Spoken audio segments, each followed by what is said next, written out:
while we're waiting for Bill, we're going to start covering some of the topics ahead of time so that we don't lose any time. And I'm going to ask my cohort, Diane Ford, to take over. If you tell I'm losing my voice, Diane's very capable and she will continue. Thank you. Thank you. Thank you guys for coming out today. First, I'm going to start off with introducing who our panelists are going to be. So we have JP Marino. JP, great name. We have Mike Mooney, Tracy Nelson, James Rounds, Lori, how do you say your last name? Warba, and Robin White. So all of our experts are here because we have experienced their brilliance and their ability to help us navigate this world in business, in growing our businesses and marketing our businesses and putting ourselves in a best position to be successful.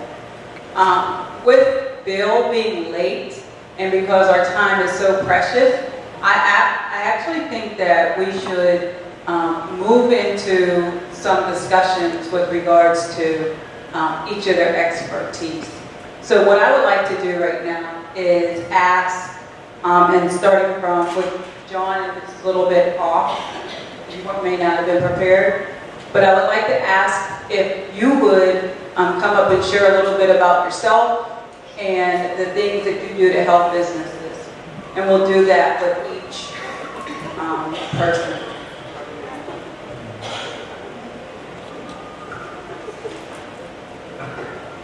I was right here.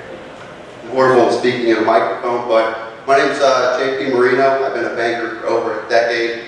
A lot of expertise working with small businesses. It's what I built my entire banking career on. And basically the most important thing that has helped me grow businesses and my business is connecting people. We sometimes tend to forget how important it is to connect local businesses together and how they can team up and generate a partnership to help them grow. So we all have similar goals, which is grow, grow, grow. And I also like to help businesses create a strategy. So I understand their cash flows, and I really take time to understand how their business operates, the history of their business, their goals, their future goals. I help them set not just short-term and long-term goals, but I'll help them set objectives for those goals so they can hold themselves accountable, they can measure it, we can measure it, and that's really why I love banking, because working with small businesses and watching them, their vision become a reality is a very exciting process. So also, I've owned a few businesses in my time. I've owned some t-shirt companies, online gaming company.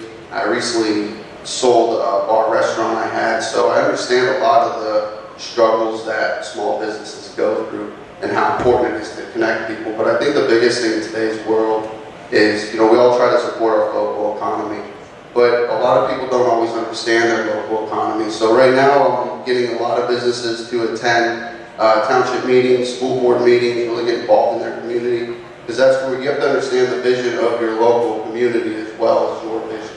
I think that's a very important part. That's people open up a business, they think they're going to put the doors up, and people are going to walk in because it's something new and exciting. But really, a lot of value comes with working within your community and giving back, and also understanding the vision of where they want to go. So a lot of exciting time. I think now's a very exciting time to be alive. It's an exciting time to be a banker, a community banker. I've always been a community banker. I focus with my community first and build out. I'm excited to be in the Bethel market. A lot of exciting things going on here, a lot of growth opportunities, a lot of challenges, but without challenges, what makes any of this fun, right? What else would you like to say? Good. So just some housekeeping. The restrooms are down the hall, like midway down the hall, into your, what's that, right, left? Okay, I'm directionally challenged. And you guys see note cards on your tables. And please use them to ask any questions of our panelists when they get up here and they're ready to present. Also, we have some questions that we're going to ask you at the end of our session. So if you would use another note card to fill those answers in, and so that would be great. All right, so who's our next person? Mr. Mooney.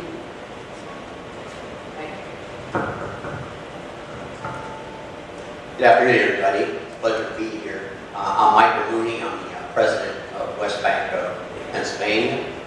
West Banco is a $15 billion banking institution spread across 6 states. We're a full-service bank. We can offer anything from personal loans, commercial loans, to trust services. Our service expert is here today, sitting at the center table, Drew Eklund, our banking center manager. Jennifer Hisdorf is here to offer any expertise or questions that you might have with personal banking or commercial banking. My background is heavily in commercial and commercial real estate lending. I've been fortunate enough to be a banker in Western Pennsylvania for 43 years.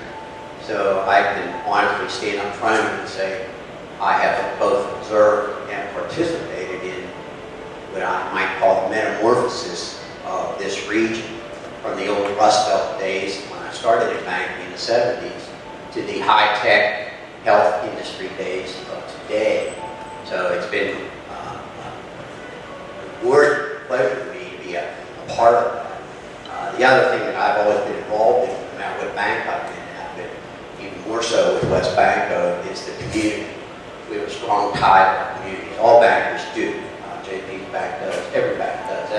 That's what we're here for, is to build communities, whether it's one house at a time, whether it's one business at a time, one education at a time. That's what bankers are supposed to do. And we team up with places like Junior Achievement, as Bill is here today, to improve things such as the workforce. I sit on many committees throughout the region, and probably the one issue that ties all the committees together is what's going on in this region's workforce, where we have such great educational institutions around here. We educate our kids, where children come into the region to get educated, and then they leave for what they think are brighter pastures in Houston and Dallas and whatnot. So no matter what committee I sit on, whether it's Junior Achievement, I sit on Penn State's board, several others I can't even name right now, it's a common theme is, what are we going to do to keep these brilliant children, young adults I should say, in our region, so that we can continue this prosperity that we're having here in Western PA. And it really is, and I think JP said, we're in a dynamic time. But it's been really rewarding for me to see the change from the 70s all the way to today. But one of the strongest things I'm most proud of, one of the biggest things I'm most proud of, are the communities that we help build. We work with dozens of community organizations to meet their needs for housing, to meet their needs for safe neighborhoods, to meet their needs for education, and so forth. So, there's a conception or a misconception of what a banker does in his daily duties. You might think we just sit behind the desk and turn down loans or approve a loan or fire somebody or hire somebody. And that's not the case. Our real duty is to help you build your community, build your business, build your family. And I think that's what, if I had to write my job description, I'd say that's what it's all about. I'll be happy as a participant in the panel to answer any more detailed questions that you might have, but I greatly appreciate being here today. Thank you. Okay, so now, excuse me, we would like Tracy. So we're going to hear from everybody, and then you all will join the panel once the last person speaks. We'll take a little break so you can get. Hi, I'm Tracy Nelson. I'm from the Community College of Alameda County. I currently work in our Workforce Development Division. college a little over 12 years. My roles at the college have varied over time. I've been with our credit programs. I've also been with our non-credit programs. I've worked to connect participants in the community with education and training opportunities, often disconnected populations, such as students that need a high school equivalency diploma, or students that would meet the definition of out-of-school youth, students that are currently attending. I work with our partner for work to connect those out-of-school youth with opportunities for education and training. And in my current role at CCAC, I work with expanding our apprenticeship program. So I work with business and industry partners to develop registered apprenticeship programs that would provide workers, incumbent workers or incoming workers with opportunities to receive related technical instruction at the community college so that they can complement that with their on-the-job training. So I brought with me a few resources. I put them over on the resource table, but I want to draw your attention to them should you want to follow up with me for more detailed conversation. Some of these things include some guiding questions for our conversation. Where would I begin if I wanted to talk about education and training? I frequently will draw participants to an opportunity for career exploration. There's lots of great resources for career exploration. CCAC has something on our website called CCAC Career Coach.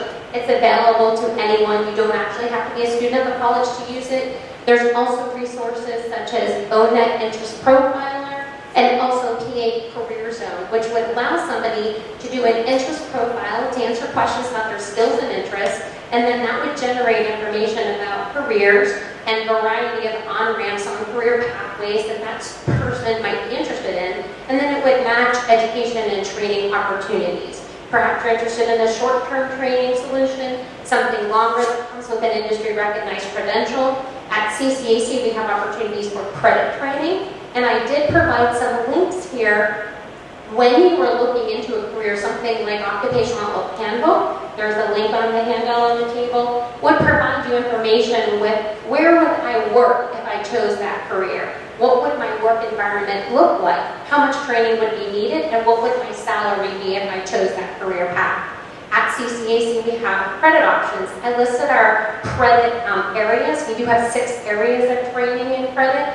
They can vary in length from a diploma to a certificate to an associate's. We also have opportunities for non-credit training. We can do customized business training for incumbent workers.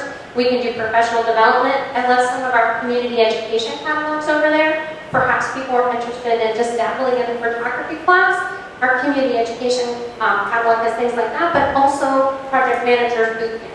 So there's a variety of opportunities. And then also on the guiding questions, where would industry recognized credentials factor into that conversation? A credential is something such as a certified production technician at a manufacturing company, or perhaps an EMT certification for a certified nursing assistant for somebody in healthcare, or perhaps a commercial driver's license CDL. And lastly, when you're considering those conversations about education, training, and career exploration, they should always be data-driven. And so data can be obtained from a variety of resources, but something I frequently use, our partner for work, our local workforce development board for the city of Pittsburgh and Allegheny County, they frequently will publish labor market data that shows where jobs are, what salaries are associated with those jobs. So I always direct students back to that so that when they're looking at step 1, their career exploration interests, make sure that that's aligned to something that's going to be employable and a sector that's growing. When we talk about apprenticeships, that's an opportunity for business and industry actually to work with the community college. We do work with our union trades that are for a long time sponsored apprenticeships, but the community college is also starting to sponsor apprenticeships. I have a flyer over there for our industrial manufacturing technician apprenticeship, and then also a general information sheet about what a registered apprenticeship would look like. Apprenticeships can be in anything from manufacturing to healthcare to business, industry, finance. All is offering is for a worker to receive on-the-job training concurrently with coming to class. So it ends up giving somebody on-the-job training that complements classroom training, and also often graduating with little to no debt because the company is sponsoring tuition, or in the case of community college, we often will apply for grant opportunities. Another one of my previous roles, writing grants for the college. so that we can then present those opportunities to the business, that we can supplement perhaps some of the instruction with grant opportunities. You guys may know that growing registered apprenticeships in the state of Pennsylvania is one of Governor Wolf's agenda items, so there's lots of opportunity for funding right now for apprentice expansion. I do have our community education catalog, our sort of We Are Here, which goes with our credit classes. Spring enrollment has begun. Here's a one-stop kind of postcard for phone numbers for anybody that you need to connect to for assistance if you're looking at registering, and then kind of a brief overview of our workforce development opportunities. Please feel free to take any of the items. My card is there for follow-up, and I'll answer any questions that I can during the panel discussion. Thank you so much. Thanks, Tracy. Okay, James. And our keynote is here, so we're going to hear from James, Lori, and Robin, and then we're going to have them take a break, grab their food, and while you're speaking. All right, good morning, Pittsburgh. Good morning. Good afternoon. All right, my name is James. I'm a business advisor, strategist. I guess I say, relocated here.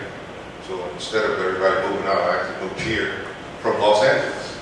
So I tell people that people think I'm crazy. That's why I'm here.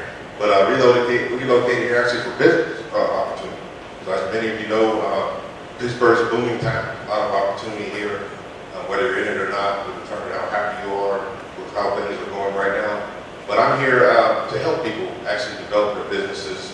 I started doing business development, entrepreneurship training in 1995 when my former boss didn't give me a day off. I just went into business for myself the next day.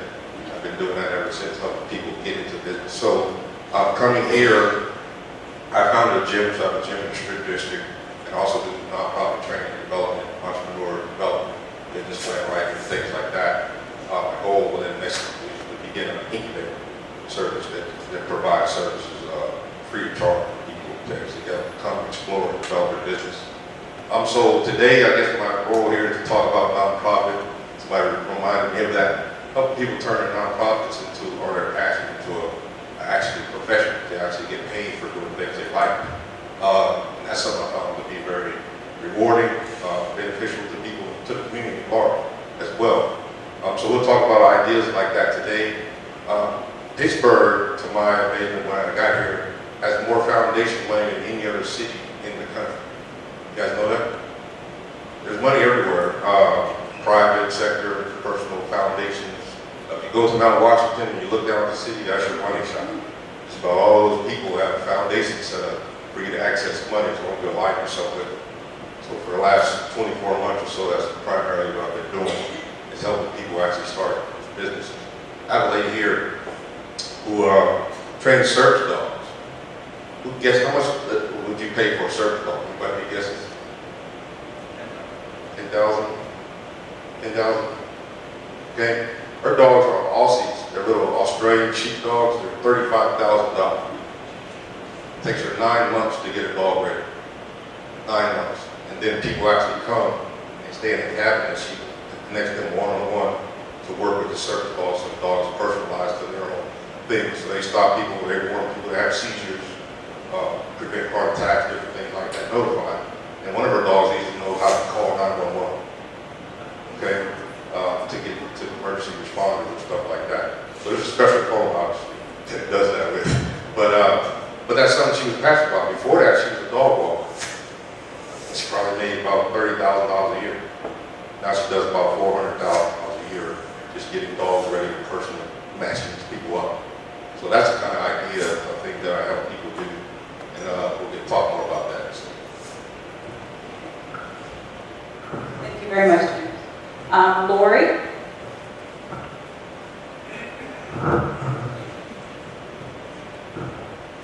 Hello, I'm Lori Warbo. I am representing Steel Center for Career and Technical Education.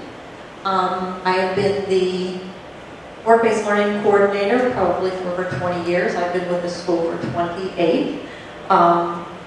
If you're not familiar with Steel Center, we are located in Jefferson Hills.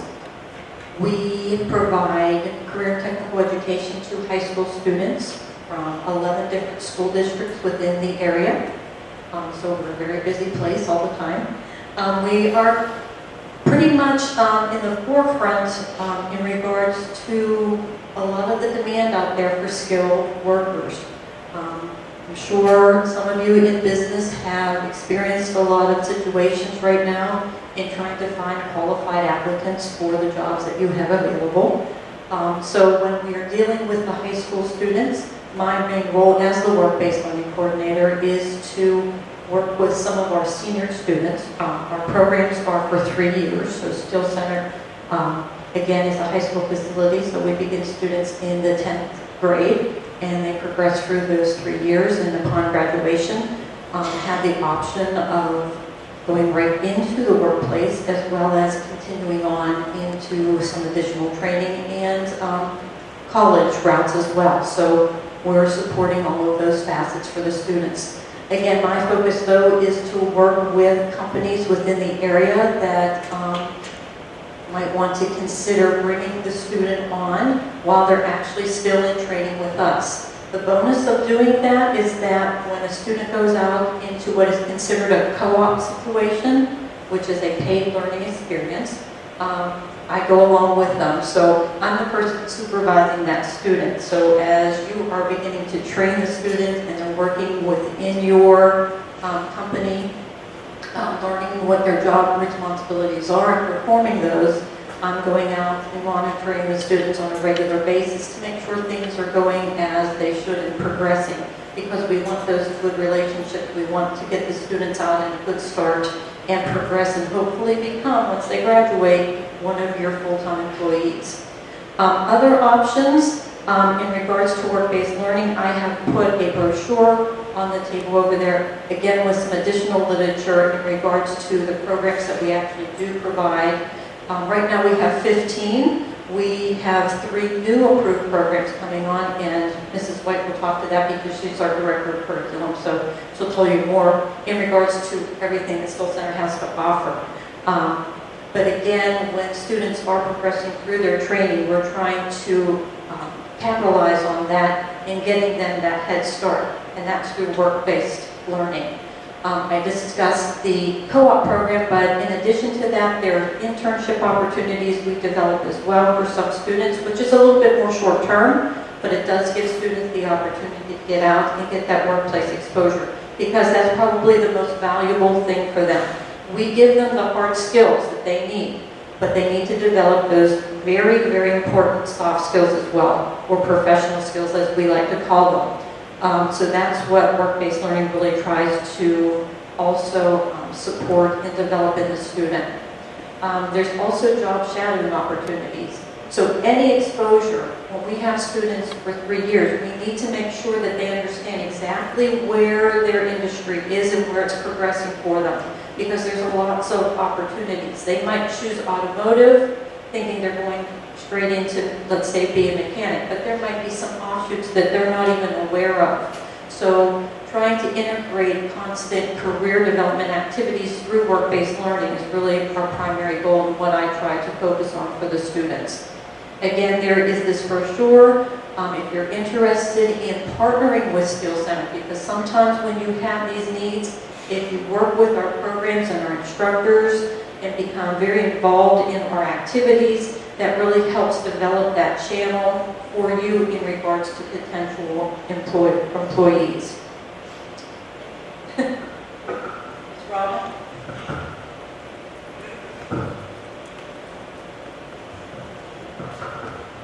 I'll be brief. My name is Robin White. I'm the Assistant Director at Still Center. I'm very involved with the curriculum and working with our teachers and our programs.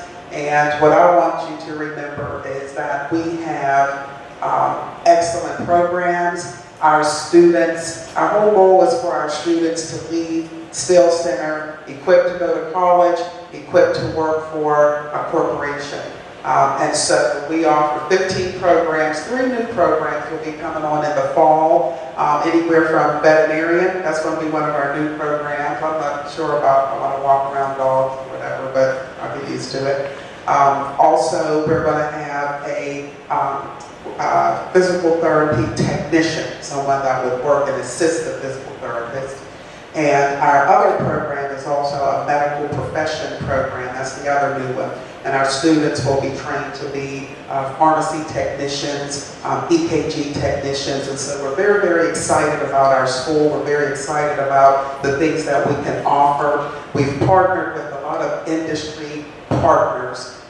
One program that our students have an opportunity to take advantage of is the Partner Up program. I'm not sure how many of you are familiar with that, but we have PNC Bank, Giant Eagle, Allegheny Health Network, who else is out there? There's a couple more companies. They actually come to our school. They actually work with our students all year long. It's like a year interview. They train them on job development, job opportunities, things of that nature. And then this May, they will interview those students, and those students will be able to be employed.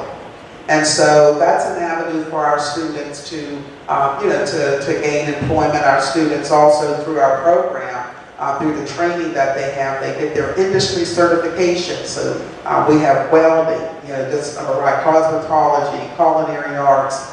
Those students all receive their certifications, and they can go off and they can go to work or they can go to college.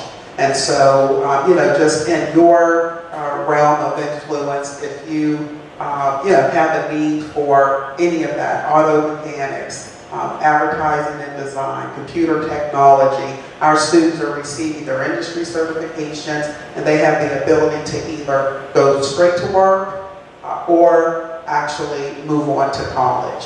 And so we're very excited, and that's it. Thank you. Yes, so my name is Bill Flanagan. My day job is as Chief Corporate Relations Officer for the Allegheny Conference on Community Development. My side job is host of our business on Channel 11, which is our weekly business public affairs program that the Allegheny Conference produces jointly with Channel 11. I've been doing a show on Sunday morning in Pittsburgh now for 32 years, which is, it's pretty cool. It's given me an opportunity to really follow the transformation of the regional economy, in fact, the region itself over that period of time. I got here in 1982 to work for KDKA TV as a general assignment reporter, so I've been here for quite a long time. Here in the Pittsburgh region, went to work for the conference 18 years ago. There's a little slide in there to describe what the organization is. But we're an economic and community development organization that serves all 10 counties of southwestern Pennsylvania. Although we have the word Allegheny in our name, we have nothing to do with Allegheny County government. We're actually a separate 501c3 or a not-for-profit organization that's member supported. So we have some similarities to a Chamber of Commerce. In fact, one of our affiliates is the Greater Pittsburgh Chamber of Commerce, so we run a Chamber of Commerce. But the conference itself is a charitable organization. It's a nonprofit, member-supported economic development group. It's been around for about 75 years. It was actually formed back in 1944 by Art K. Mellon and Davy Lawrence to clean up Pittsburgh. And it was really the conference back in the 40s and the 50s that led what we know today as Renaissance Block, getting the smoke out of the skies, getting the pollution out of the rivers, building Gateway Center and other urban redevelopment around town. So we've been around ever since, still working on two things, trying to improve the economy and the quality of life. We also market the region for business investment, as well as some talent attraction. So when businesses want to expand here or locate here, the Pittsburgh Regional Alliance, which is one of our affiliates, will work with them and try to help them, try to help the region secure that investment. We're supported by our members, so much like the Chamber of Commerce. We have about 325 organizational members, for-profit and not-for-profit. And thank you, West Banco, for being a very important member of the Allegheny Conference. And Mike's been very involved with the Pittsburgh Regional Alliance in particular.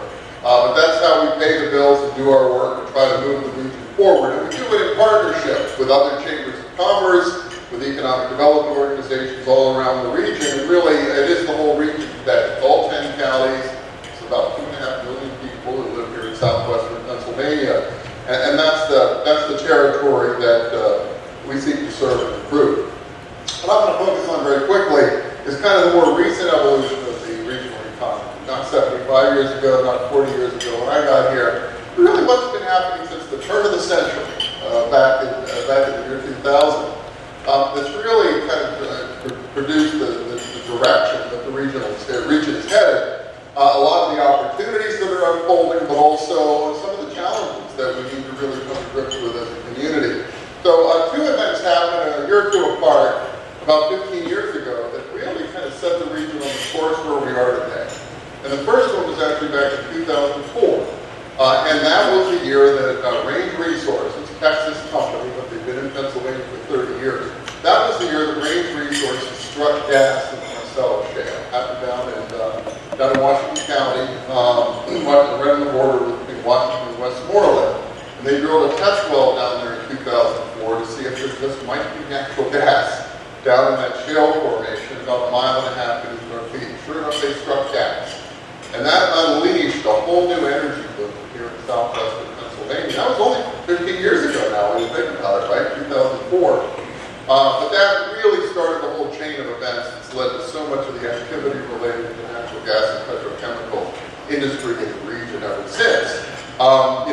Much of the development down at South Point on I-79, really the result of a lot of investment by the natural gas industry, really up and down I-79, that whole corridor.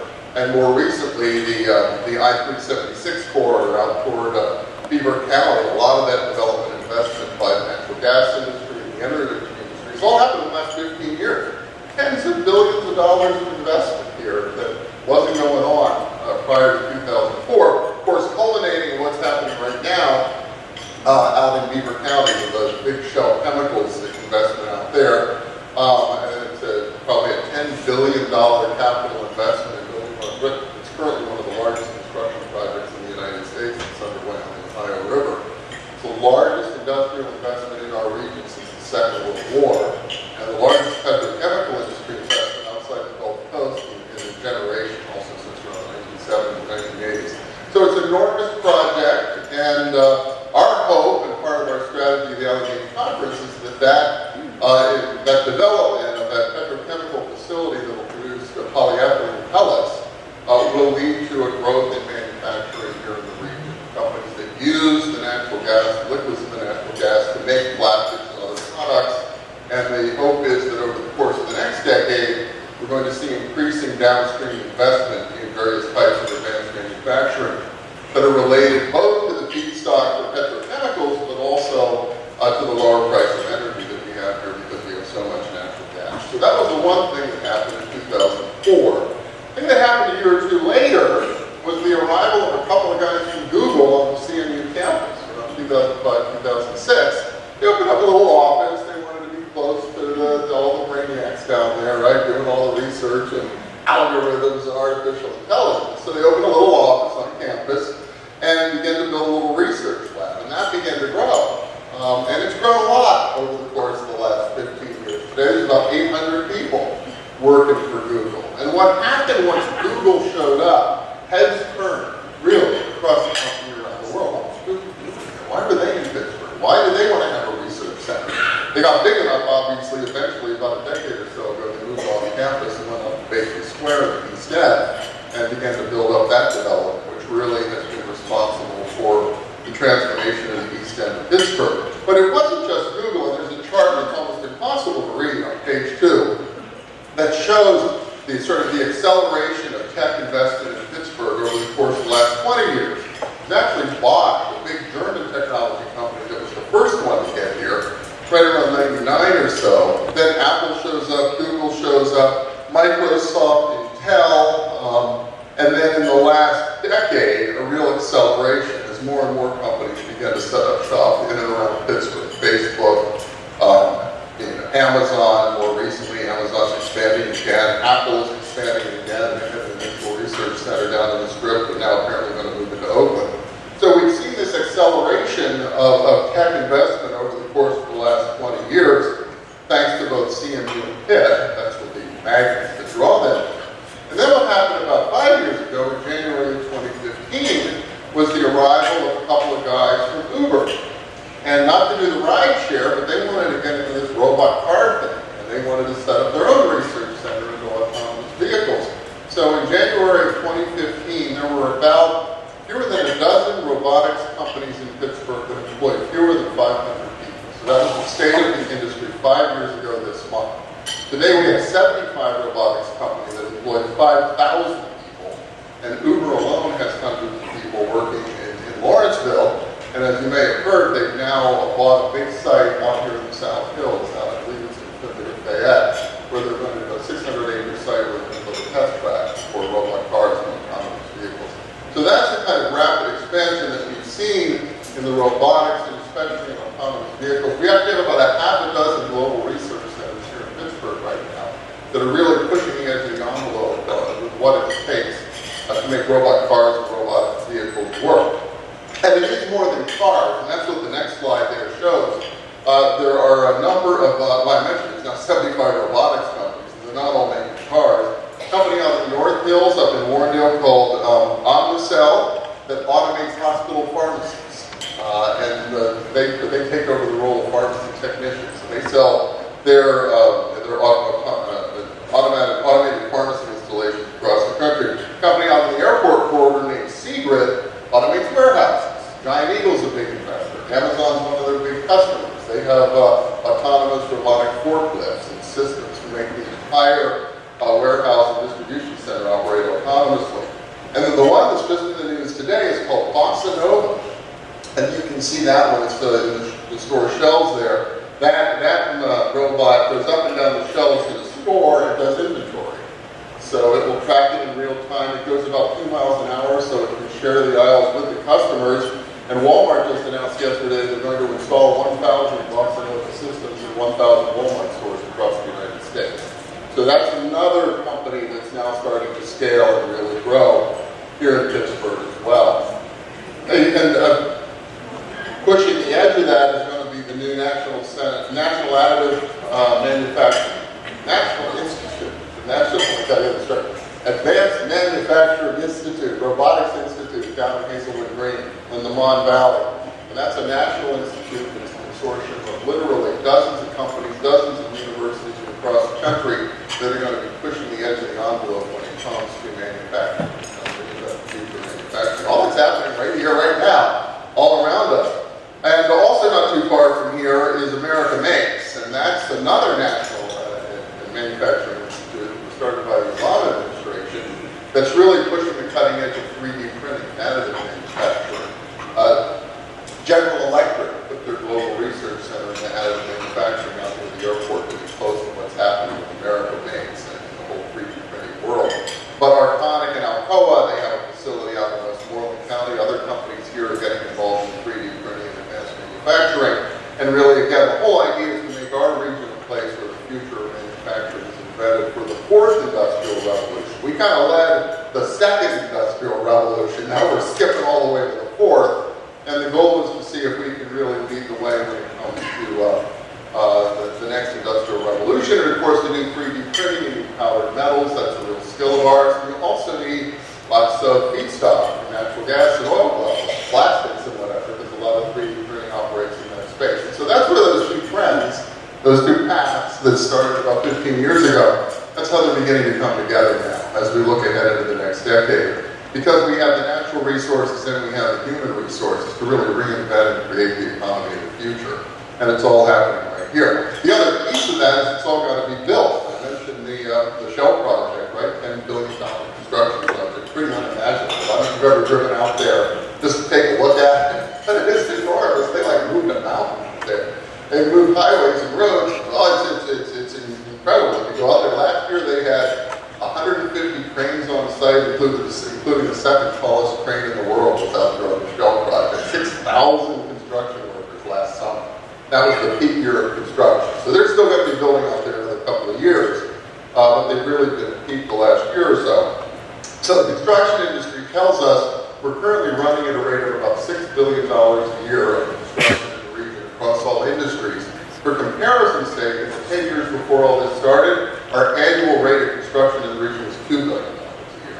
So the rate of construction activity in southwestern Pennsylvania has tripled over the last few years compared to where it was over the course of the last 10 or 15. As I mentioned, across a lot of industries, there's $2 billion in construction alone within the healthcare industry.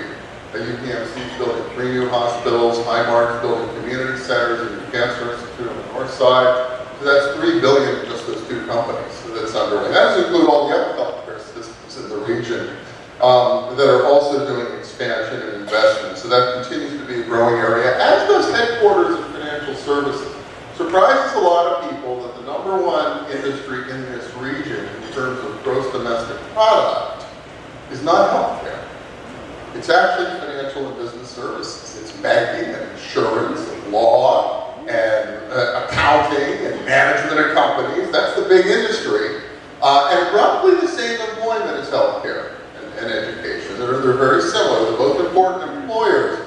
But if you look at economic output, what really drives the regional economy, we're no longer the steel town we once were, but we're absolutely one of the most important financial centers in the United States even today.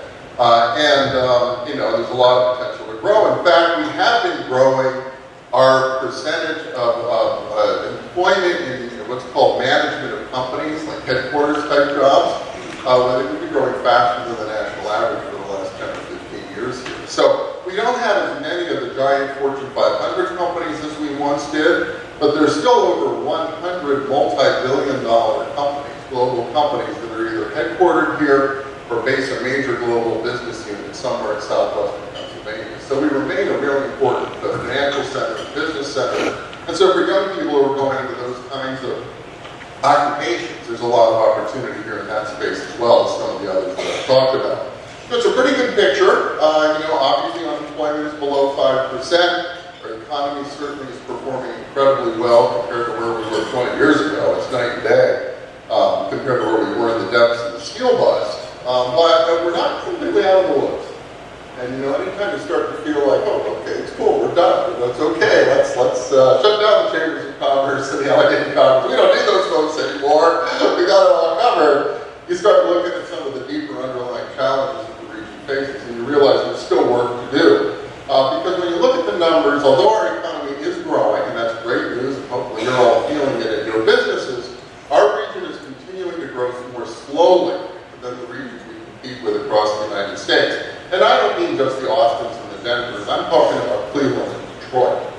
And we are currently underperforming Cleveland, Detroit, St. Louis, Milwaukee. We're not seeing the kind of growth rate that those other communities are. Coupled and largely the result of the aging of the workforce here in the region. And we do not have as many young people. We don't have as many people moving in. We don't have as many moving up in our workforce. And that contributes to the slowing of the region's economy, coupled with our lack of diversity. So we are the least diverse major metro in the United States. We are 87% white. There is no other metro in the United States that is as white as southwestern Pennsylvania. You might ask, well, why is that an issue? Well, it's an issue because most of the rest of the country doesn't look like that. And so if you're running a business that's a national business that really wants to sell to people across the country, you need some people working for you who understand the people you're trying to sell to.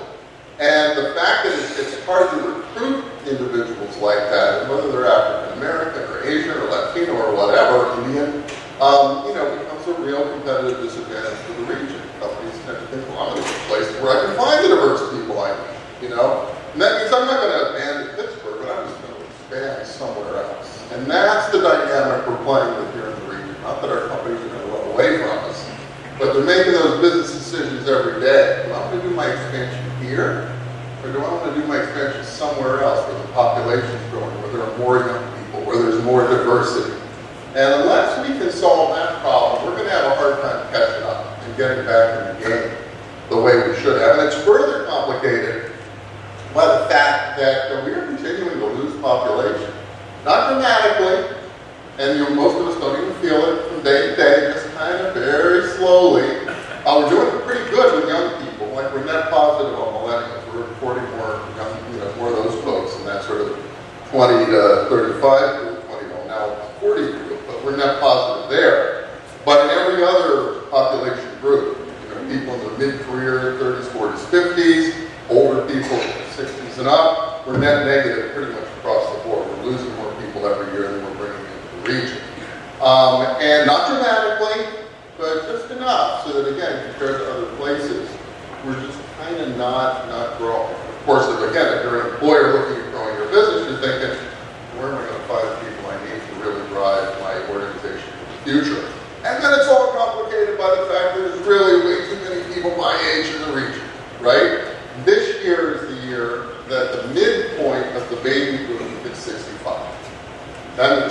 baby boom generation is older than 65 and the other half is younger, we're on the back end of a bell curve.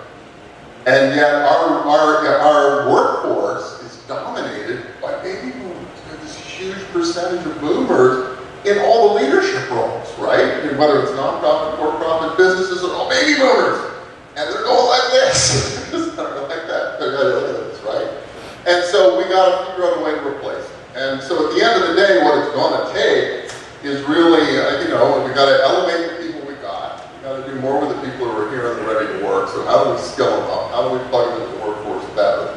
We got to keep more of the people we've got, and that means the students who graduate from schools here and move away, as well as just mid-career people who get paid more and they leave, or for whatever reason they leave the region. We got to do more to keep them. And yes, we got to attract people. We just don't have enough people here to keep up with all the opportunity I've been talking about, and then to replace the older workers who are starting to retire and leave the workforce.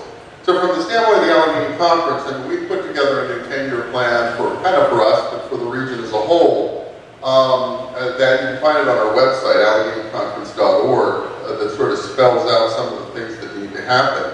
But really, the three pieces are pretty obvious. We need a strong economy, we need thriving people, and we need a high-quality place. We actually have, we're pretty good across the board right now, but we're just not strong enough in any of the three. And we've set some goals over the next 10 years that we think everybody in the region should embrace and try to do what we can. This is your chamber, this is the Pittsburgh Chamber, this is everywhere. Number one, we should set a goal as a region that we should create 75,000 net extra jobs over the course of the next 10 years. 75,000 is not actually a very big number. Most of the regions I've been talking about that we compete with are doing double or triple that. For us, those 75,000, because of our demographics, is elite. All it would do to get to 75 means we just have to perform as well as the state of Pennsylvania as a whole. Right now we're underperforming Pennsylvania. So if we can just accelerate our growth to get to the state's average, we'll create an additional 75,000 jobs over the next 10 years. And I think that'll go a long way to create the kind of economic vitality that we need. I think we should dedicate ourselves as a community to improve the standard of living for everybody who lives here by 25% over the next 10 years. That means rising tide lifts all boats, but we got to be able to move everybody out and have a really thriving, attractive place. Lots of different ways to do that. And then finally, quality of place. We've set a big, ambitious goal that as a region we should dedicate ourselves to hitting the Paris Climate Accord targets for carbon reduction by 2030. The good news is we're on track to do that. And we just got to make sure we stay on track and we don't screw it up and we don't backslide. But there's a real opportunity here to sort of lead the way when it comes to environmental improvement in the United States and really make this a place where people would want to be because of that. So, a lot of work. None of it's a foregone conclusion, but we think it's doable because we do have the assets, we do have the natural resources, we've got the human resources. What it's really going to take is not to become complacent. Not to sort of just think to ourselves, wow, you should see how it used to be here. It's so much better. I guess we're done. Because the reality is we're back in the game. But if we really want to catch up with everybody who spent the last 20 years running out ahead of us, we're going to have to double down, work even harder, and try to accelerate what we're doing so we can make sure we're not just in the game, but we can win it. And that's the challenge that I hope all of you will help us try to achieve over the course of the next 10 years.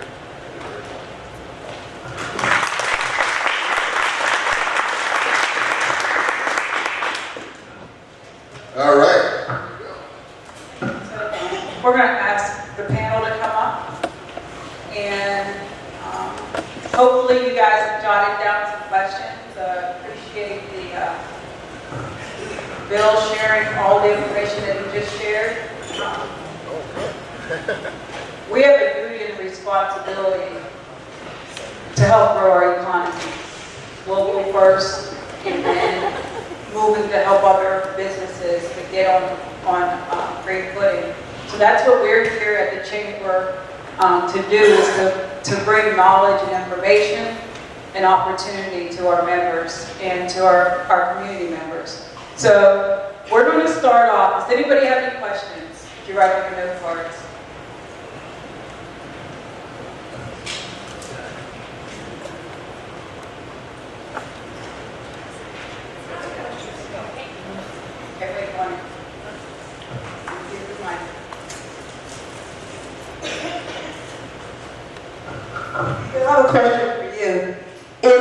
particular community, Bethel Park, Bethel Fannin, we have a high need for the trades people, finance people. We have training available, in some instances even for no cost, but we can't get the people, we can't even get the young people engaged. How do we get them at a high school level to start getting interested in these areas? Yeah, I mean, it's a problem across the region, but especially in areas that are growing faster, like the South Hills and the North Hills, it's more acute. And I mean, one way is, I think every business, I think every business, no matter what size your organization, find a way to engage with the schools in some way. Whether it's college, whether it's K through 12, doesn't mean you have to have a raft of interns you can't manage, or that you have to spend all your time going to schools. But at least look at the schools in your community and reach out to them and say, is there anything I can do to help? Is there anything I can do to help spread the word about the opportunities that I have? I think more robust partnership between educators and the business community is a big part of it. The other thing, and frankly, this one is one of those things, we have met the enemy, he is us. We know some of the research we've done at the Allegheny Conference that employers in this region are A, less likely to hire kids fresh out of college because they look for experience, and B, that they're more likely than their competitors across the country to inflate job descriptions to demand experience that isn't really needed for whatever the position is, especially at the entry level. For example, if you go to our Imagine Pittsburgh website right now, imaginepittsburgh.com, take a look at it, just type in executive assistant. I guarantee every single opening for an executive assistant is going to demand a 4-year college degree.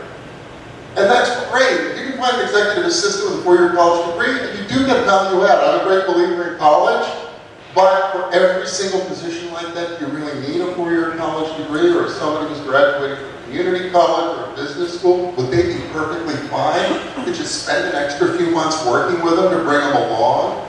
I think the burden also is on the employer, not just complain about the lack of ability and talent, but to ask each one of ourselves, how do we change what we're doing? How do we do what employers across the country are doing to be more effective in acquiring talent?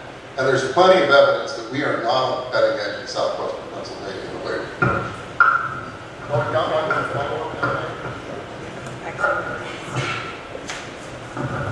I wanted to also add, from our perspective, we're training high school students in the trade skills so that when they, graduate from high school, they can actually get into the workforce. Our challenge is we're kind of still in the myth that, this we have a lot with our parents. We're still in the myth that, you need that 4-year degree in order to be successful, when in actuality, the 4-year degree will help you in some aspects be successful, but in the kind of areas that our economy is in, we need people who are skilled, who have the hands-on training, who have the industry certification. And so for Still Center, that's one of the things that, that we take pride in, that we start early in high school with these kids getting the industry certifications, getting the hands-on training that they need, and then they're able to go right into the industry. But I still think we have to do some work with,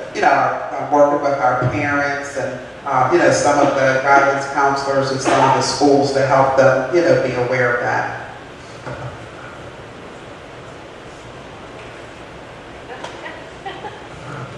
I would just like to add that I'm an ambassador for Junior Achievement. I've been, in one way, shape, or form, I've been involved since the 80s, and I'm now started on the board. And it is a wonderful way to address this issue. As a business owner or as a leader in a business, I advise you to connect to Junior Achievement and see the many wonderful ways that they have to address this issue. If you have connections to a school district, if you can identify problems with this developmental issue, suggest to your school district, to your school board or whatever, to connect to Junior Achievement as well. I've used it for years. It's worked for me. It's worked for the hundreds of partners that I've met at Junior Achievement.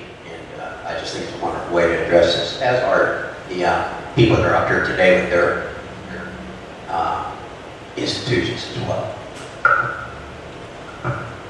So from the community college perspective, one of the things that we've tried to do is offering open house events and skilled trades days.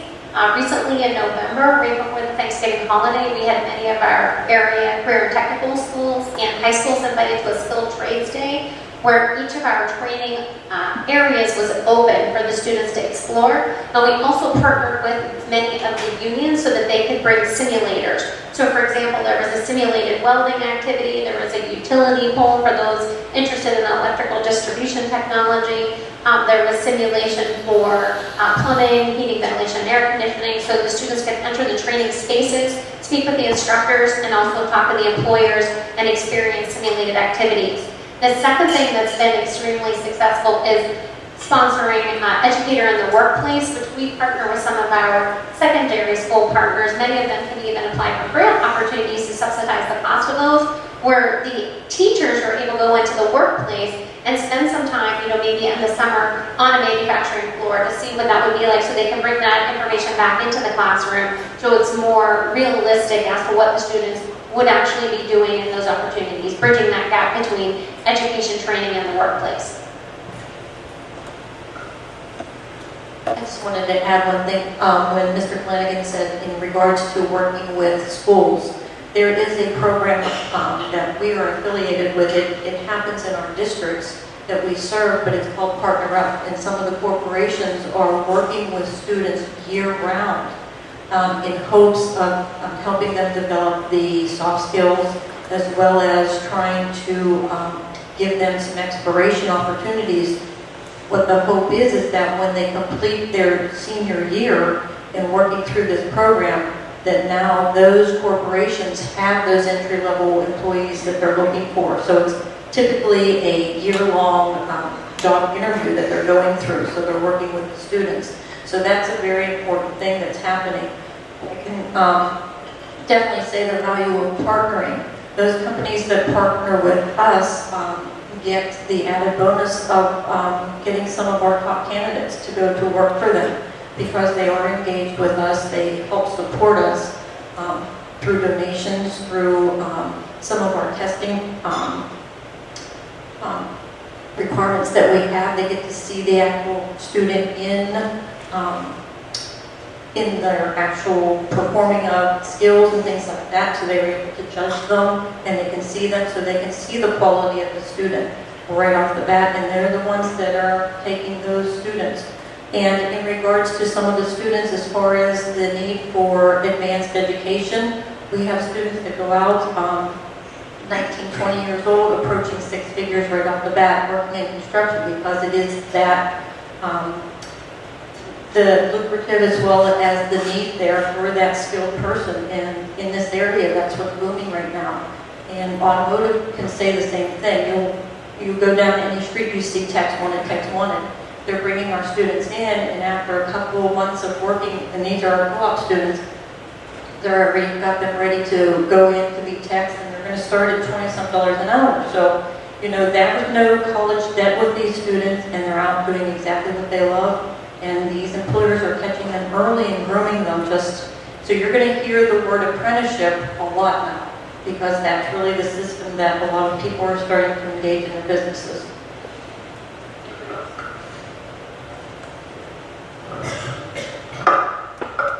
Just building off of all the great comments, Bill's correct as far as, I can't stress enough about getting out into the schools as business leaders, as professionals, and like Mike said, junior achievement. I've been part of junior achievement volunteering for years, and it's so funny also when Mike said it early on about people think bankers just sit at their desk all day. So when you get out to the community, my son's 11, my daughter's 7, and when I go to these grade schools, and I kind of view high schools as well as junior achievement, they have this conception that people don't always know what we do in our industries. And you think a business owner just opens up the candy shop every day, they don't know all the details that go into that. So when you get into the schools and start to connect and explain how a small town runs and operates, and supporting your local donut guy, your local insurance guys, and it really opens their eyes and makes them gain interest in that. Other than that, they're just thinking of what they see every day. Maybe it's just too many video games and they don't understand, how the real world's functioning. So it's correct as far, we can't, it's our duty, especially in smaller communities. And like I said earlier, I push business owners to get involved in the community. And not a lot of business owners do that these days. There's a lot doing it, but there's not enough, because they need to be getting in front and explaining what it is they do, and helping kids identify their passion. Unless we connect with them directly, then there's no other way to do that.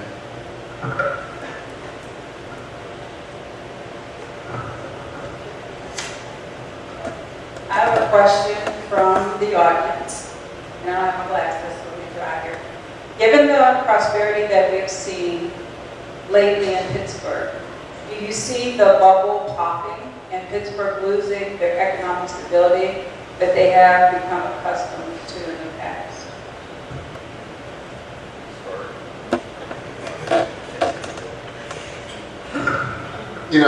I think we're very fortunate right now, because what's been engineered here over the last generation is a very diverse economy. And I've talked about it when I was talking about the different sectors, right? We have this incredible energy sector, we have healthcare, we have manufacturing, we have financial services.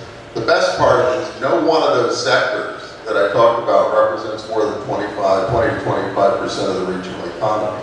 So we can take a hit in any one of our key economic drivers in the region, and it won't bring us down. It will slow us down, as it did during the Great Recession. So I think as we look ahead, although you can never say we're recession-proof or bulletproof, we are recession-resistant because of the diversity of the economy here. And I think that should give us confidence. And yes, a recession will come. I can't tell you when, but this current recovery is pretty long in the tooth right now, so it could come pretty much at any time. But I think the reality is we will feel its effects much less than many other parts of the country, which have had faster growing economies over this period of time. I couldn't agree with you more, Bill, and, I have evidence, JP does, anybody in the room that's in the financial industry, that in 2009, when we kind of hit the big bump in the road, Pittsburgh, maybe we're somewhat insulated, but I can tell you, and you probably recall, that some of these glamorous cities that we've been talking about today that are in the Sun Belt or out west in California or up in New England, you recall what happened to property values in all those towns during the housing bubble. That didn't happen in Pittsburgh. And I ran a mortgage portfolio during that time, and I might have some sleepless nights, but we didn't have values going from 150,000 to 50,000. They may have dipped 5 or 10 grand, which can be expected. But to Bill's point, we had some buffer there. So if we stay diverse, as Bill indicated, and don't get too far ahead in front of our skis, we should be okay.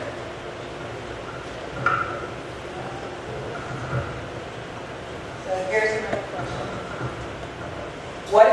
What economic impact would a change in the White House in 2020 have on our regional economy regarding the oil and gas industry?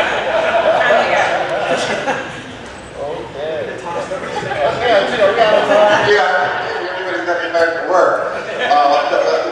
The question was specific to the oil and gas industry, and I think that's a question of who would get elected and what would the change be, because the Democratic candidates, okay, we'll assume, for the sake of this question, would be one of the Democrats running for office. They're a little bit all over the lot. Some of them would like to shut down the oil and gas industry. All of them are living in that, with grave concern about the climate change space, which then has implications for that industry. So it could change the policy environment to some degree. What I would say is that, for our region, the oil and gas industry is not just an economic generator, but when I mentioned we'll probably hit the Paris Climate Accords by 2030, it's because of the oil and gas industry. It's because of natural gas, because our wealth of natural gas in the region has allowed us to shift away from coal for a lot of our electricity and power generation. That in turn has cleaned up the air and has actually reduced the carbon in the air. And there was a study out of CMU not long ago that said that so long as the gas industry continues to operate, we will stay on track to actually meet the climate accords by 2030 because it's been that profound in terms of being a source of clean earth, if not clean energy. So all I would say to this is just there's a lot at stake in this conversation, but it's also a very nuanced conversation. And the danger is, I think, to go to one extreme or the other and not to appreciate the fact that there's a lot of gradations in the middle that can help us to both continue to improve our environment and also continue to grow our economy. I think the challenge for Pittsburgh, and we could be a real national, if not a global leader, is figuring that out.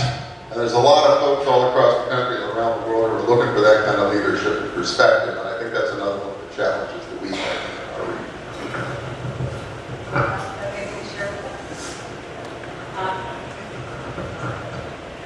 Is taxation in our region a negative when trying to compete against other regions?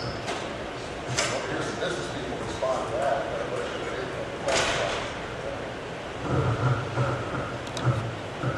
Was taxation? Okay. So I come from California, so one of the highest tax economies in the country.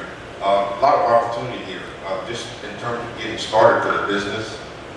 People looking at $1,000 out of pocket will kind of put you at a disadvantage. I was in California about 3 weeks ago. Gas is $1.20 higher. And when I arrived at the airport, the flight was late. Only car they had was an SUV. Spent $200 for 4 days just getting from one point to another. But in terms of ongoing taxation, with development of business here in Pittsburgh, it's very, very inexpensive. Even in compliance and going forward, there's not a lot of fees that you'll find in other places like Tennessee, California, Arizona, and that. So very inexpensive, but a lot of people don't know you have nothing to compare it to. Employment taxes is there, obviously, but again, the resources that we have here are phenomenal in terms of human capital, getting people involved. I think it's pretty, but on the other side, there's a lot of support for that too. So there's a lot of programs, even with internships, like you said, we'll hear, where you can actually get some inherent breaks from that kind of stuff. A lot of that depends on your structure. So getting started, setting yourself up, consulting with a financial planner, and making sure that you're set up properly is one good way, a safe way to avoid, maximizing taxes or minimizing taxes for your business. And I recommend that talking to somebody before you actually get stuck in a particular structure. Just talking to somebody, like some of the guys sitting here. I feel like I should put in a plug for the Greater Pittsburgh Chamber of Commerce, my colleagues at the Chamber who are involved on this tax issue. And it's actually true, it's really a tale of two stories in Pennsylvania. Pennsylvania has, I think, the second highest corporate net income tax rate in the United States, close to 10%. So if you run a giant corporation, an S-Corp, that's a real issue. And we know from all the research we've done that companies are making a decision every day not to come here because they go to the state's website, they see that we have a 10% tax rate, and they're saying, give me Texas, so give me North Carolina. So we know that's an issue. The flip side of that is really a lot of what Jay was talking about. However, if you are a small business or a startup, you're taxed at the personal income tax rate, or if you're an LLC, so that means you get taxed at 3% and change. Well, all of a sudden, although it's not tax-free like Texas, we now go to one of the lowest tax rates in the country if you're growing a small business or a partnership or an LLC. So frankly, we think we need both kinds of investment. We need startups, we need fast-growing small businesses, and we need the big companies to have confidence in the future. So some adjustment needs to happen here if we want to truly be competitive with the states we're competing with. But it's not an awful picture. Sometimes it gets painted as a terrible picture. It really depends on the individual analysis of the individual company that your accounting firm and your professional advisors can help you understand. But it's often possible for us to make a really good business case for why a company should be here anyway, and the tax rate should not be the driver of the decision. Does anyone else have any questions? So I have a question. You mentioned when you were talking about how white the region is.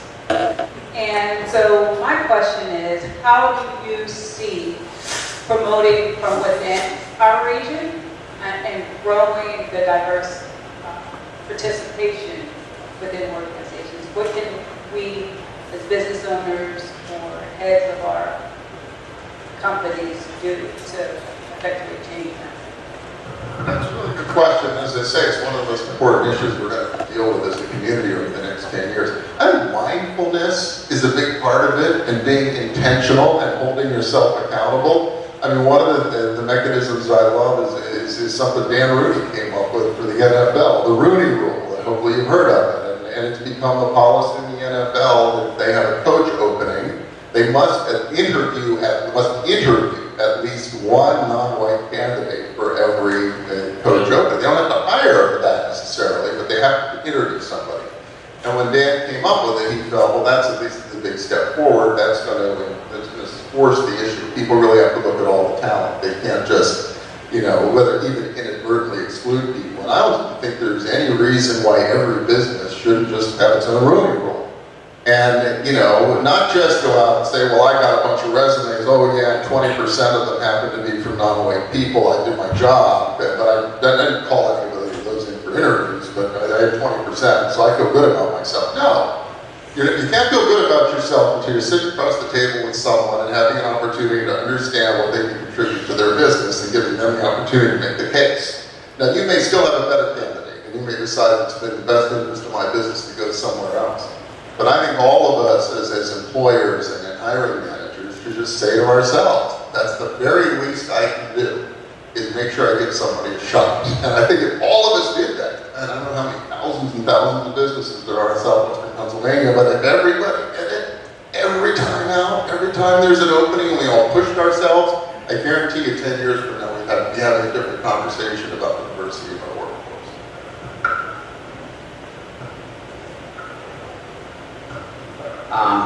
Personally, I sit on the board of the Pennsylvania Bankers Association, and we are involved in a program that its genesis started in the inner city, Philadelphia, and it was such a success. It's called BankWorks, and it's been brought to Pittsburgh through the Pennsylvania Bankers Association, and it is geared towards the first thing you have to do is get past the denial stage. We're thinking that it's not you, it's somebody else. And as collectively as bankers, we're thinking that way. And then through this BankWorks program, it is specifically designed to identify for lack of a better term, the inner city applicant and matching them to opportunities within our industry and provide training, very detailed training as if you were in a technical school. It's a school for banking, and it is geared towards a broad range of ages. But I can give you examples of a 18-year-old young adult coming out of one of our public schools in Pittsburgh, applying for a position in the school to prepare him or her for a career in banking, whether it's frontline work, whether it's behind-the-scenes work, whether it's in management or whatever. But it's just getting off the ground here in Pittsburgh. But I think we're at that stage of identifying, and Bill gave you the ugly statistic, for lack of a better word. We've got to do something about it. So again, I know in our industry, we're getting some things started. Great. Very good points. I had the privilege of speaking to a group at PNC. So some of the corporations have what they call the business resource, EBRG, Employee Business Resource Groups. And some of those are kind of like a soundboard or representative of the community. So having those groups are divided by ethnicity, experience, education, and the like. And their job is to help screen and identify some kind of recruit plan. Things that I've noticed here a lot through corporate culture is not a lot of succession planning that's open to people that are already in the boardroom, are not already in the C-suite. So I think encouraging corporations to open a door or open that door more is another way as well. Another thing we run ahead of ourselves in terms of that we might fear later is that we do get graded on diversity with regards to recruiting. Some of what Bill mentioned, where will we stand? How much of business will we lose, or how many opportunities will we lose because we're not diverse? So as you said earlier, rising tide raises all. So we all have to be engaged in that in terms of actually enforcing and helping to create diversity, but also encouraging corporations to be more diverse. Because we're looking for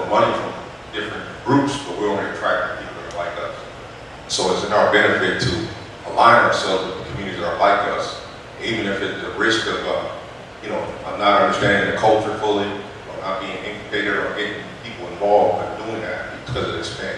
And it makes us a better community as a whole with regards to Pittsburgh. Bonnie has a question. Question, Bill, are you familiar with the Allegheny County study that they did on the young people, I believe it's age 35 and under, what the results were? I just saw where salary was not the top motivator for our young people, that I believe flexible hours, and I know some of you will chuckle about that, flexible hours, transportation, and I don't recall what the other ones were, but I was surprised. Do you remember, Bill, what that might be?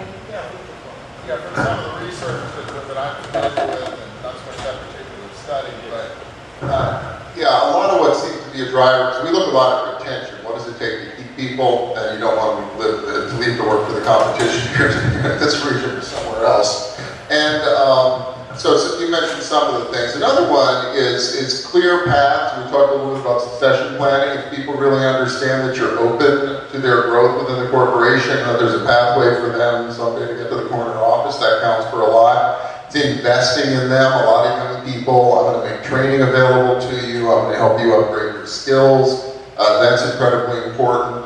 And I think that, there are other opportunities I think that can help as well in terms of engaging with the community. What we find is young people today seem to want a company or an organization that truly is invested in the community and the place. And so are you as leaders out, volunteering on a board, or a member of the chamber, you're working for your church, or you're out there with another nonprofit, are you demonstrating that behavior? And then are you encouraging your employees to do the same? Organizations that have that kind of a culture tend to do a better job of retaining talent as well. It helps. And it really can overcome salary differentials. I would also say, however, people here, employers are not paying as much in this region as they probably should to keep their best talent. We know we're being outbid by, and I mentioned the mid-career people we're losing, we're net negative. And a lot of that just comes down to simply compensation and benefits and just so you need to think about that too, but it's not the only answer. Just paying people more money is probably not going to solve the retention question.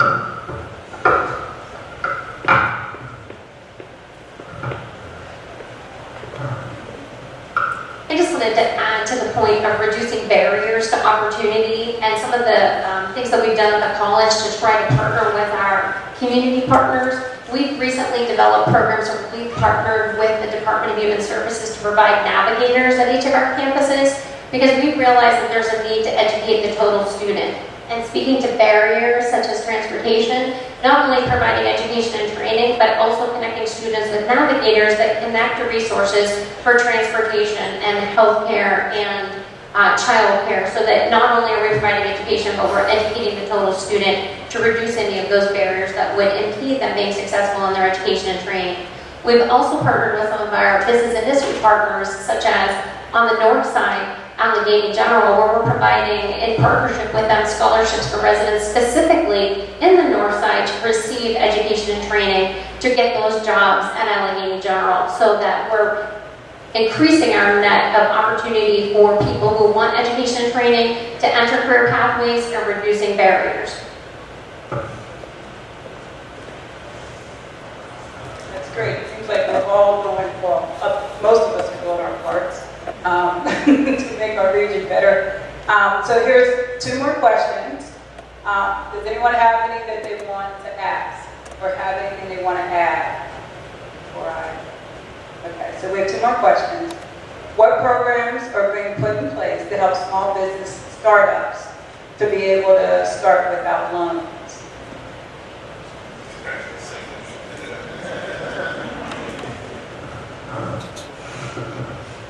So finances or access to capital is a really big concern for startups and even infant stage businesses. Once you get in business, there's still the challenge of raising money to stay in business. So the Innovation Center has a program there to help people get started, and they align you with financing upon finishing the business plan. So developing a business plan is key. There are some low-hanging fruit options that are available with social media, crowdfunding, things like that. We in Pittsburgh, we have a representative for Kiva, and she's the only one person here in the western part of the state. And with Kiva, there's no credit involved. It's all social capital. Okay, so just having 200 followers or people who like your business on,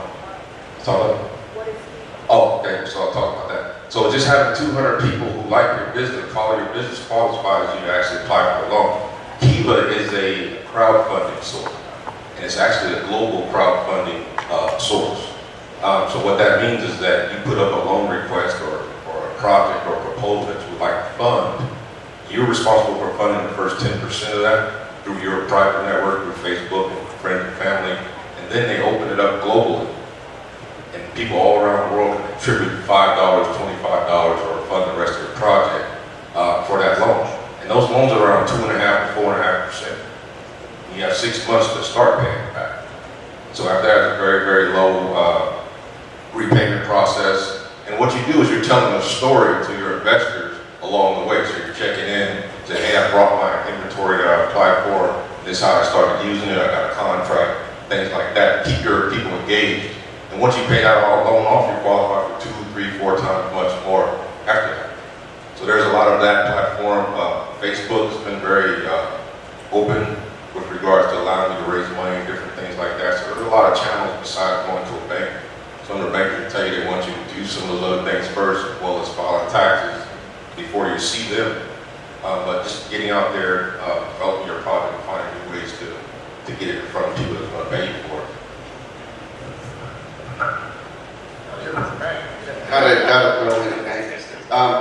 This market, the Pittsburgh market and surrounding areas, I think, is now a great opportunity for people to take advantage of their American dream of actually chasing. I had a conversation with a guy, works at Exxon. I get my gas and coffee from this guy every morning for 4 years now. And yesterday I walked in and he said, Jake, I've been living with my parents now for, since I graduated high school 12 years ago. I've been saving money. And it wasn't my bar, but there was another bar down the street. And it had a rental unit, 2 rental units above, and below was a beautiful bar. And the owners were in their 80s. They're selling it for $160,000. We ran his credit. His credit's good. He has a nest in his savings account from working so hard the last couple of years. The income ratio is going to be phenomenal because he's lived with his parents. So there's a lot of good properties and real estate out there right now in this market. And as we continue to grow and these bigger companies start to roll in, all they're going to do is see these values double and triple over the next decade. So I'd say if you do know someone or you yourself are looking to start your own business, look at all the opportunities and paths in front of you, including home equity loans. I just did a home equity loan for $200,000 from someone who, they've been working at the same company for 22 years. They wanted to start this business finally. They have equity in their home, so we pulled equity out of their home, and they have a good starting capital now. So there's a lot of fancy ways to do it. I always say, almost any deal is possible if you know the right bank.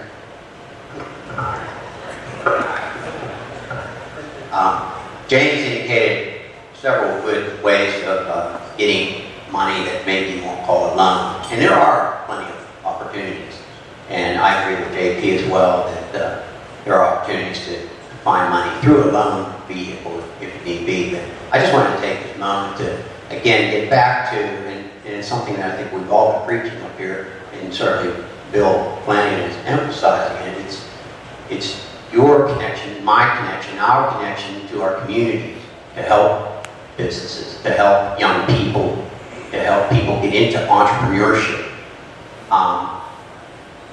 I've indicated how many organizations I deal with up here, but I deal with countless community groups. And I can't tell you over my 4 decades how many times I've seen a young or entrepreneur get that initial bump, whether it's through some of the innovative things James said, or whether it's through your conventional financing, but it was caused by my bank's connection to the community. Every community has leaders there. I deal throughout the Pittsburgh area, and you hear all the things that are happening in Lawrenceville, and East Liberty, and those just didn't happen. They happened because the community connected, the actual community connected with the business community. And part of the business community is the banking community, and it is the other facilitators that are sitting here today. So it's really a matter of that network. It's us sitting here today and sharing with one another the things, the resources that we have available to help people out. And lastly, as I preach my banking background, we're not akin to just giving startup money. Startup money is part of the fund. But there are ways, like JP did, you can borrow against your home to get your business going, things like that. But nothing's going to happen without a good business plan.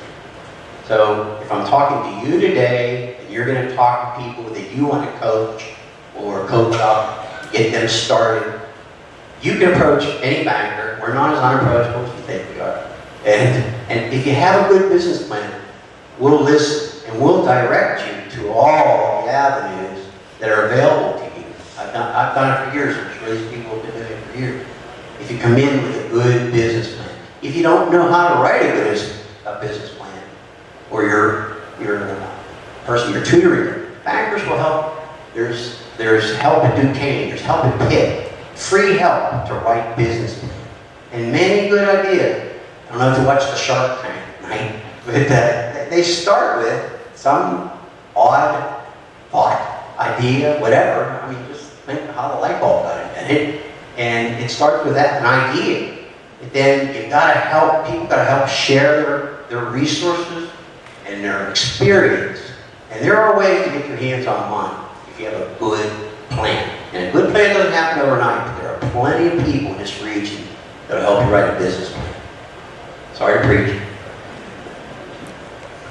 So the final question that we have is, how are minority and disadvantaged groups being shown the value of staying in the Pittsburgh region?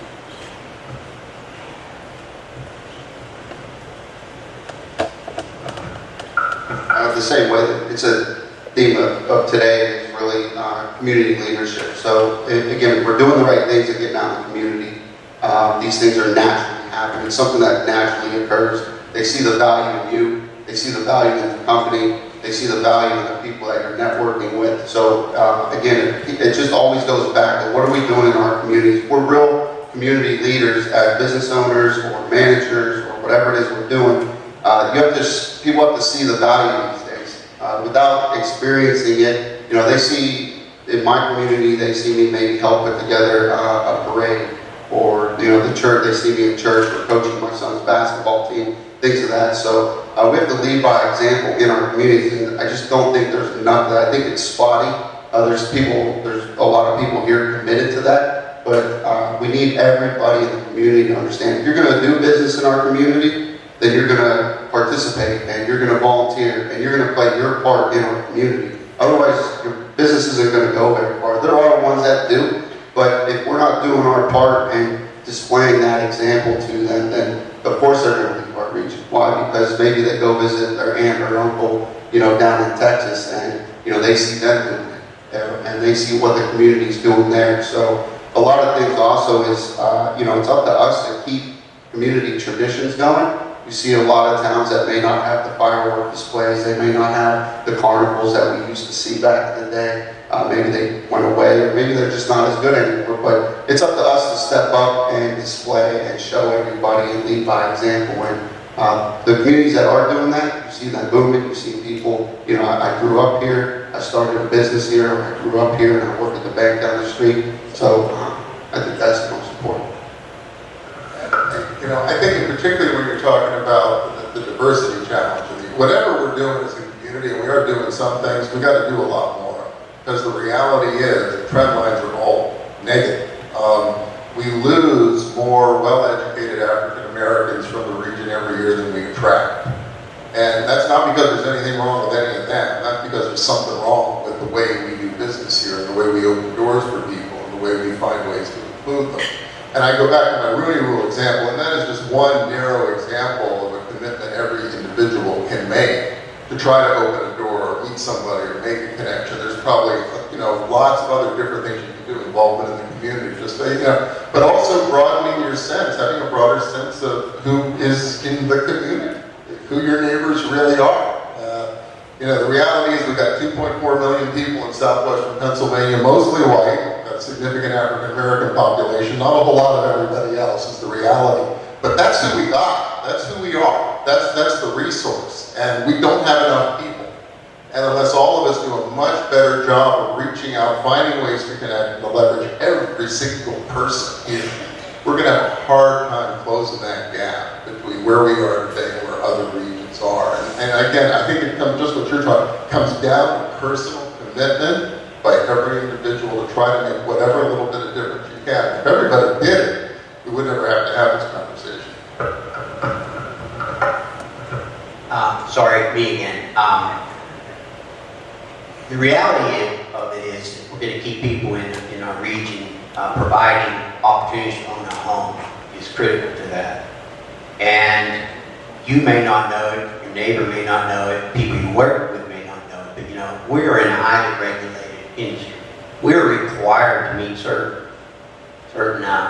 percentages and ratios of the balance of loans. We're going to lend 10 loans in a white community. We better lend 10 loans in a low and moderate income or significantly minority community. And we live for that. So again, my thought here is the word has to get out that minorities and low and moderate income people have to find ways, or have to be told they can approach financial institutions, that we all have special programs for low and moderate and minority families. We don't want to leave the region. So as bankers, we got together and created programs that have special underwriting guidelines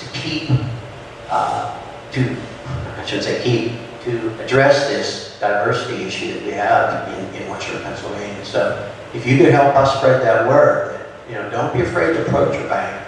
There's a program for everybody. Whether you've got money in your pocket or you don't, banks are, not only are we obligated to do it, we want to do it. There's a difference there. If you really have it in your heart to get it done, you get it done. And I deal with all the banks throughout the region, and we're kind of all in this together. As highly competitive as it is, we're all in this together. We got to build this region together. Very good points. Another thing, like you said, like Mike mentioned, it's on us, it's on everybody. So have an opportunity, if you see things coming up like this, where there are resources available, invite somebody who you otherwise wouldn't invite. There are people who didn't hear about this event who would greatly benefit. You know what I mean? So sometimes the finger pointing starts with us, is bringing people out to get exposed to the opportunity, exposed to the resources. We're living in a very different time now, so when we talk about diversity, and we talk about inclusion, so the new word is inclusion, it's not just black and white anymore. You know what I mean? It's different things like LGBT community and other things, or other groups, Me Too movement, women against men, different things like that we also have to be sensitive about as well when we're doing business. Because this is the new culture that we're living in. You know what I mean? So it goes beyond just ethnicity, but other things. And there are other groups, and everybody wants to sit at the table. And again, just because you've been invited doesn't mean you're included. Okay? So we have to honestly make people feel comfortable where they're at, regardless of what they represent. Okay, and that's a challenge for a lot of business, because we're used to doing things and with people that make us comfortable. So now we're moving into a thing where we're going to be uncomfortable for a while, but after a while it'll be normal. In the 80s, there used to be a thing called affirmative action, right? And I was a product of that, I guess. I got a job at an insurance company just because I was the only black person that applied. But after I got that job, again, I wasn't included. It was there just because I'm a black person. I knew that every single day. Every single day. This was in 1995. You know what I mean? I was reminded of that every single day, that I was the only black guy that applied. And that's why I had this job. I mean, so now there's a different culture, a different set of rules that we need to really incorporate in the way that we do business. Because again, it helps us all, benefits us all. There are people here from India and other countries that have great pockets of knowledge, access to resources and different things. And it's sad to me to see people come from across the world to get loans and do different things like that, because they support each versus people that grow up here that can't get access to different things. It's the knowledge and the information. We have to start with that. Sure. Thank you very much. That was a great point. All of these were really great points, and I want to give you all a hand of applause for a round of applause for all of your expert knowledge. I want to also remind everyone that we're going to ask you these questions, but time is short, and so I'm going to send this email out to everybody to please fill out a feedback form so we understand exactly what you got out of this. And if you would like to have further workshops, or we can invite the experts back and do some trainings and teachings. One of the things that I have the pleasure of being is a consultant that goes into businesses and helps to really effectuate change, not only within their organization, but with their clients. And the beauty in all of that opportunity is that I get to really hear and feel and empathize with what's going on within their own organizations. And it's vitally important that we become very open and very honest about what it is that we are doing, how can we do that better, and who can we help to bring along with us in that whole process. And so while we're doing some really great work individually, I want to know what each of you are doing. And the only way that I'll know that is if we begin to communicate. And that helps with the diversity and inclusion and equities thought process. I won't know anything about you or who you are or where you come from if you don't tell me, and vice versa. So the more we engage, the Chamber gives great opportunities for networking, but we have to take advantage of all of those opportunities. So again, I thank you all for coming. We'll also have all your contact information available on the website. So if anybody wants to reach out to them, I'll send out this survey feedback form. And I encourage you guys to make sure that you know who's in the room with you at all times and how you might be able to connect with each other. Okay? All right, thank you so very much. Have a great day.